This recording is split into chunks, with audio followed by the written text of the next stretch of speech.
हम हरियाणा को कॉम्पीट करने की बात करते हैं, पर हरियाणा के लेवल का हमें इंफ्रा भी चाहिए। आने वाले समय में आईपीएल के मैचेज हो रहे हैं, आप जोधपुर में भी आईपीएल मैचेज के लिए रिकमेंड करें। धन्यवाद सभापति महोदय, आपने मुझे इस महत्वपूर्ण विधेयक पे बोलने का मौका दिया। सबसे बड़ी चीज की खेलकूद विश्वविद्यालय, इसमें थोड़े से नाम को करेक्ट करने की जरूरत है। खेल विश्वविद्यालय, स्पोर्ट्स यूनिवर्सिटी, क्योंकि माननीय मंत्री जी खुद स्पोर्ट्स से जुड़े हैं, तो इसके बारे में थोड़ा सा विचार कीजिएगा। साथ ही साथ इसकी घोषणा पहले भी हो चुकी है। आपने जो ये विधेयक लाए हैं, मैं स्वागत करता हूं इसका, पर जिस तरीके से 2012 में ये फाइलों के नीचे 13 साल तक दबा हुआ रहा, इस तरीके से ये दबा हुआ ना रहे। पहले भी ऑफिस बनी, वीसी अपॉइंट हुए, पर किसी तरीके की कोई जमीन या इंफ्रास्ट्रक्चर नहीं था। अब मैं प्रदेश की सरकार से भी निवेदन करूंगा, क्योंकि स्पोर्ट्स यूनिवर्सिटी जैसा अगर हम बड़ा एक काम कर रहे हैं, तो फंड भी हमारे पास प्रॉपर तरीके से होना चाहिए, इंफ्रास्ट्रक्चर भी प्रॉपर होना चाहिए, खिलाड़ियों को हम पूरी वो सुविधा दे पाए। क्योंकि आज के समय में हम अगर देखें तो राजस्थान की स्पोर्ट्स में जो स्थिति है वो ज्यादा ठीक नहीं है। ये बड़े दुर्भाग्य की बात है। देखिए, सारे लोग मेहनत कर रहे हैं, इसमें कोई डाउट नहीं। पिछली बार आप देखेंगे कि ओलंपिक में लगभग 117 लोग जो है, खिलाड़ी जो है वो खेलने के लिए गए, पर राजस्थान के मात्र 2 थे। हम हरियाणा को कॉम्पीट करने की बात करते हैं, पर हरियाणा के लेवल का हमें इंफ्रा भी चाहिए, हमारे खिलाड़ियों को मोटिवेट करने की भी जरूरत है। साथ ही साथ अब जैसे बात करते हैं टोटल खिलाड़ियों की, कोचेज की संख्या की, अगर हम बात करें तो लगभग 41 जिले में खेल परिषद के द्वारा 40 जो है खेल वो पंजीकृत किए गए। लगभग 1600 से 1700 कोचेज की जरूरत है, पर उनमें से मात्र 50 ही जो कोचेज है वो हमारे यहाँ है। तो ये बड़ी विकट चीज है। बॉक्सिंग में आप एक ही कोच है, बैडमिंटन में एक ही कोच है, साइकिलिंग में एक ही कोच है। तो निश्चित रूप से कोचेज की संख्या जो है वो बढ़ाने की जरूरत है। अभी जो 140 कोचों की भर्ती जो निकाली है वो स्वागत योग्य है, पर इससे भी हम प्रॉपर तरीके से खेलों को हम आगे नहीं बढ़ा पाएंगे। मुझे लगता है कि और जो संख्या है वो बढ़ाने की जरूरत है। साथ ही साथ मेरा निवेदन रहेगा कि महाराणा प्रताप खेल पुरस्कार वो पिछले लंबे समय से 16 साल से मात्र 2 बार दिया गया है।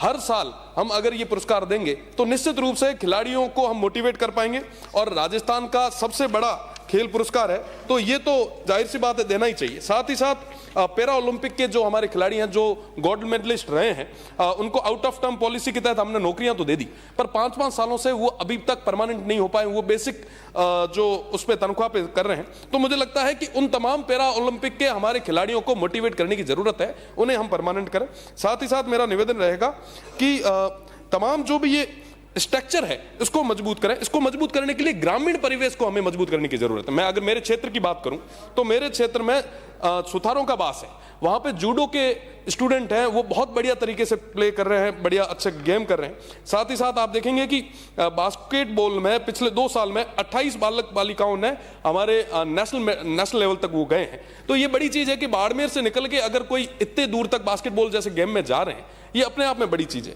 वॉलीबॉल में आप देखेंगे कि सिलोर जो समदड़ी में है बहुत अच्छी टीम है। हॉकी की टीम जो इंद्रोई और चूली गांव की है वो बहुत बढ़िया टीम है। हैंडबॉल में हरसाणी और मरटाला गाड़ा महाबार ये बहुत अच्छी टीम है। साइकिलिंग में रोहिड़ी और सुंदरा, कबड्डी में गिराब और सिंदरी। तो ये तमाम जो ग्रामीण परिवेश के हमारे जो युवा है, इनको मोटिवेट करने की जरूरत है। इसको लेके अगर मानिए, क्योंकि खेल मंत्री जी खुद ओलंपिक के प्लेयर रहे हैं, तो इस बारे में आप विचार करें, उनके साथ में जाएं। मैं तो आपको आमंत्रित करूंगा कि आप उस क्षेत्र में आए, इंटरनेशनल बॉर्डर पे जो भी खिलाड़ी हैं आप उनको मोटिवेट करें।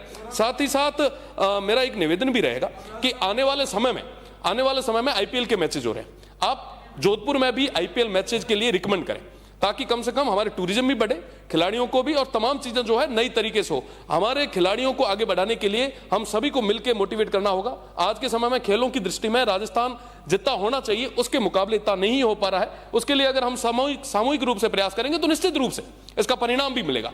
और साथ ही साथ इंफ्रास्ट्रक्चर की बहुत बड़ी कमी है आज के समय में।